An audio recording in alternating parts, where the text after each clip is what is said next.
Girl பேபியோட இடுப்பு சுற்றளவு 24. நம்ம அதோட 2 இன்ச்சு பிளஸ் பண்ணி 26 இன்ச்சு வச்சுக்கிடணும்.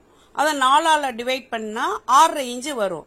இப்ப துணியை 4ஆ மடிச்சு ஃபோல்ட் பண்ணிட்டு அதை அடையாளப்படுத்திக்கிடணும். அதாவது 4 பங்கா பிரிச்சது நமக்கு சுருக்கு வைக்கும் போது தெரியணும்.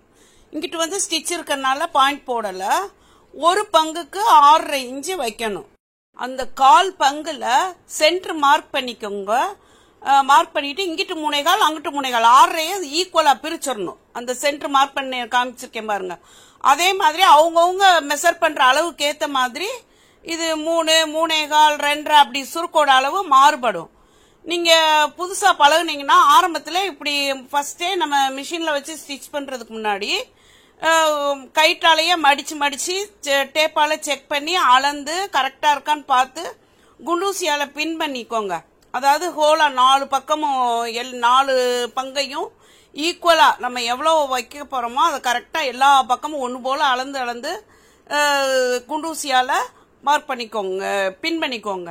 இப்படி சுருக்கு வச்சீங்கன்னா தான் உங்களுக்கு சுருக்கு 4 பக்கமும் ஈக்குவலா சமமா வரும். நம்ம பிள்ளைங்க பாவாடை உடுத்திருந்தாங்கன்னா எல்லா பக்கமும் துணி ஒரே அளவா இருக்கும். நீங்க இடுப்பு சுற்றளவு கரெக்டா வச்சு ஒரு பக்கம் துணி அதிகமா ஒரு பக்கம் துணி குறையா மடிச்சு மேல வச்சீங்கன்னா துணி மேல பார்க்க இடுப்பு சரியா இருக்கும். ஆனா சுத்தி பார்க்கும் போது ஒரு பக்கம் துணி அதிகமா இருக்கும் பிள்ளைகளுக்கு, ஒரு பக்கம் துணி கம்மியா இருக்கும்.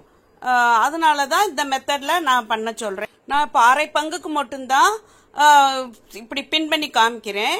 நெக்ஸ்ட் வீடியோல பின் பண்ணாம பாதி பக்கம் வச்சிருக்கேன்.